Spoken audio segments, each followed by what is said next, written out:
Chers amis, bonjour. Nous sommes le 23 janvier 2025. Il est 11h35 pour moi à Hong Kong. Il est quelle heure? Il est un peu plus de 4 heures du matin à Paris et à 22h30 à Washington où je retrouve Nicolas Conquer. Bonjour Nicolas, comment vas-tu? Bonjour Marc, écoute, ça fait plaisir d'avoir assisté à cet événement historique et j'ai hâte de vous en dire plus. Alors, je rappelle que tu es porte-parole de Donald Trump en France. Donc, nos compatriotes patriotes partout dans le monde ont suivi l'événement. Ça avait l'air très intense. Et bon, ils veulent tout savoir. J'ai une question très simple. Alors, que s'est-il passé? Raconte-nous tout. Comment tu te sens? Alors, moi, j'étais galvanisé comme jamais. En fait, moi, j'ai travaillé en tant que porte-parole pour plusieurs années. Là, il y a une année de campagne qui a été très intense. Pour des raisons de mon mandat, je suis resté en France au moment de l'élection, donc je l'ai vécu à distance.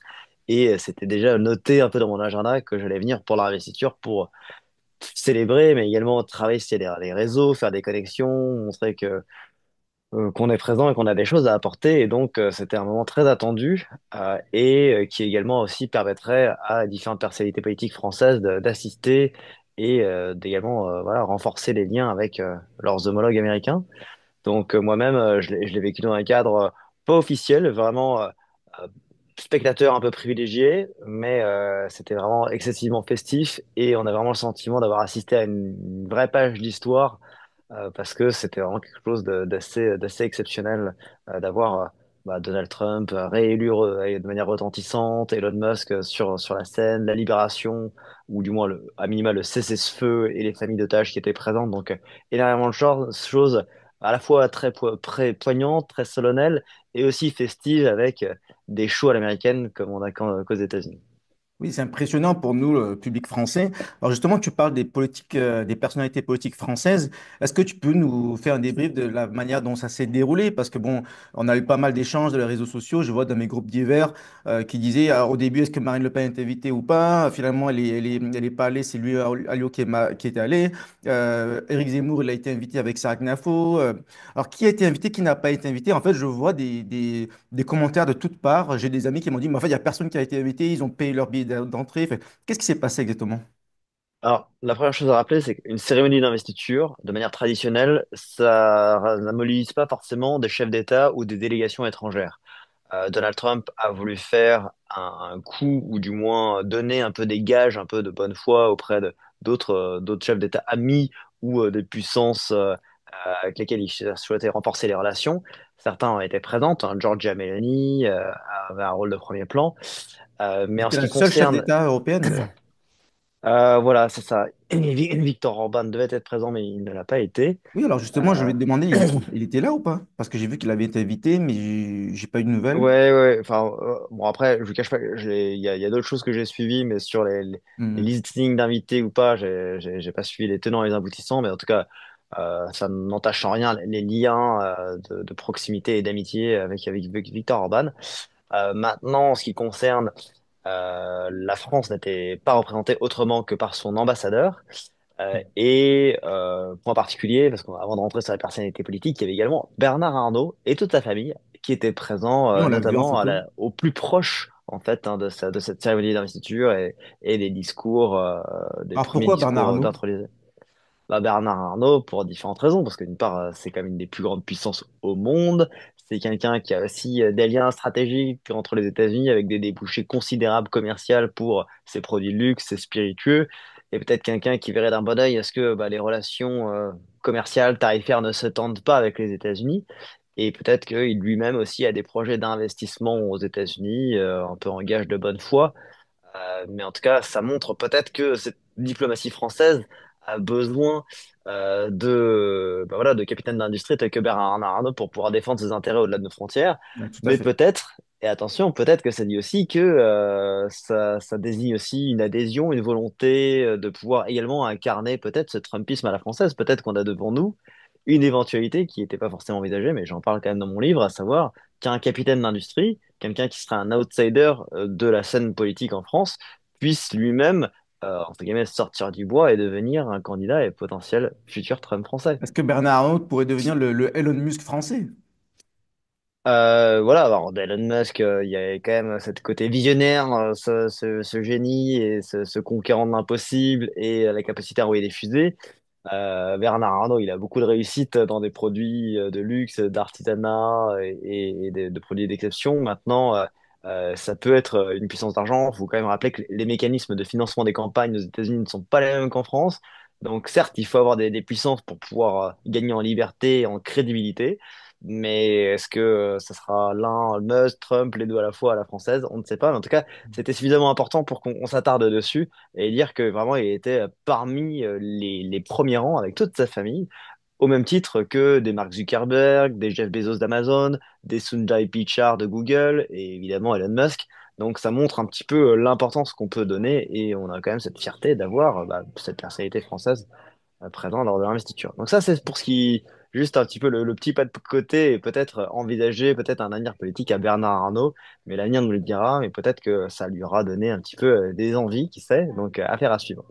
Maintenant, en ce qui concerne les personnalités politiques, évidemment, on en a parlé et on considère que il peut y avoir des gens qui avaient des relations parmi l'administration Trump, mais que c'est pas une invitation de chef d'État ou futur chef d'État vers un homologue français. Voilà, qu'on soit bien clair. Derrière, j'ai cru entendre que tu avais évoqué le fait que les gens aient payé leur billet pour l'investiture. Je vous rassure tout de suite, c'est des choses qui ne se font pas.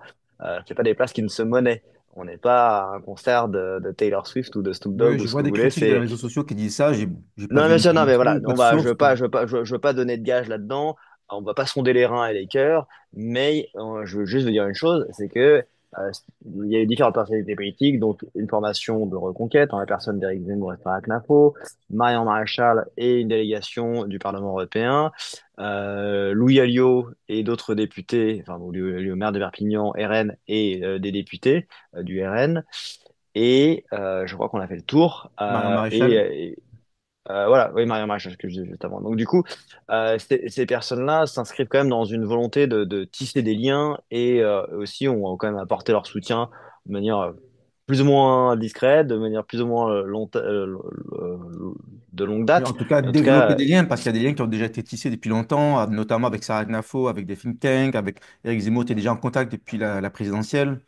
Donc, c'est des oui, liens qui bah, existent déjà. à ce compte-là, on peut aussi remonter dans le temps en disant que Marine Le Pen elle-même avait rencontré Ron Oui. Paul depuis dès Ouais. 2011, donc il y a quand même des liens, mais voilà, sur lesquels il y avait des convergences, mais ça se limitait voilà, à certains points, on va dire institutionnels.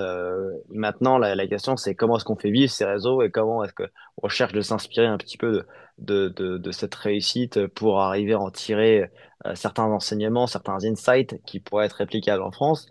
Et aussi, comment est-ce qu'on s'inscrit un petit peu dans ces différents courants conservateurs. Sarah Knafo elle-même a été auditrice du Claremont Institute, hein, c'est un think tank basé en Californie, mais qui a pris un virage très Trumpiste ces dernières années. On le dit, c'est la seule européenne et a plus fortiori française à avoir assisté à cet institut. Et juste pour remettre en perspective, c'est donc le Claremont Institute. J.D. Vance, donc le nouveau vice-président, est également passé par cette prestigieuse université. Donc, elle a pu donner des gages, elle s'est inscrite, donc c'est quelque chose de, sur la durée. Chacun de ces personnalités politiques elles-mêmes avaient leur agenda et ont profité en fait de cet événement festif qu'est l'investiture qui ramène en fait toutes les formations économiques, enfin, de think tank et autres à Washington au cours de soit différents bals ou au cours de différents événements qui sont organisés, des cocktails au cours desquels on peut arriver à networker. Et donc, on a pu voir bah, ces différents représentants politiques Oui, ça va qui ont même. abondamment mis ça en avant sur les réseaux sociaux Ouais. pour justement montrer qu'ils sont attachés et qui vont capitaliser sur ces relations, qui ne vont faire, à mon avis, c'est qu'un point de départ, c'est pas un aboutissement. Je pense que derrière, l'administration de Trump va se mettre en place et elle a vocation à pouvoir déployer en fait ces liens. C'est pas genre juste une photo lors de l'investiture et on se reparle dans 4 ans. Donc à suivre avec grand intérêt et notamment en ce qui concerne la France et Paris. Essentiellement, c'est qu'il y a également un nouvel ambassadeur qui va être nommé et on va voir en quoi ça peut permettre de faciliter les liens entre les États-Unis et la France. D'accord. Alors, ça va aussi au-delà des personnalités politiques. J'ai vu des amis, on va dire, métapolitiques. J'ai vu Bruno Attal, j'ai vu Pierre-Jean Chalençon. Alors, Tout à fait. comment ils sont venus, ils ont été invités en tant que représentants c'est culturel, ils ont voulu, qu'est-ce qui s'est passé? Ça s'appuie davantage sur des soutiens affichés de Donald Trump et de manière très décomplexée. Pierre-Jean est un homme libre, Pierre-Jean Chalençon, et qui affiche voilà, Je vais lui ses parler d'ailleurs dans aspirations, quelques ses heures. envies.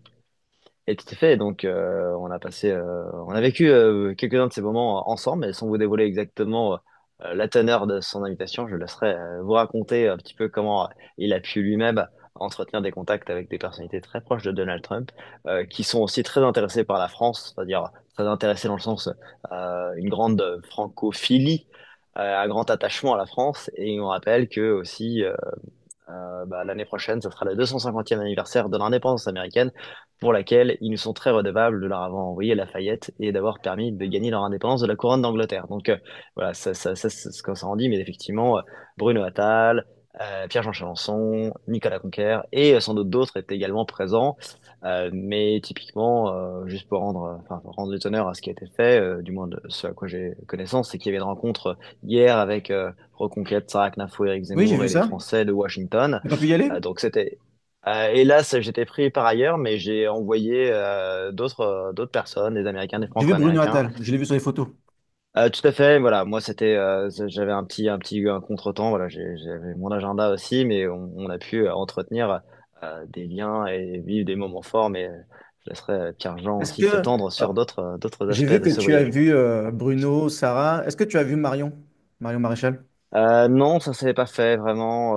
Voilà, comme je te dis, euh, moi aussi, il y avait cet aspect festif. Je vois Bah, les tout le amis de monde était longue occupé date. avec un planning Voilà, surchargé. ça grouille à tout va. Faut être assez souple. Il y a des opportunités qui se créent.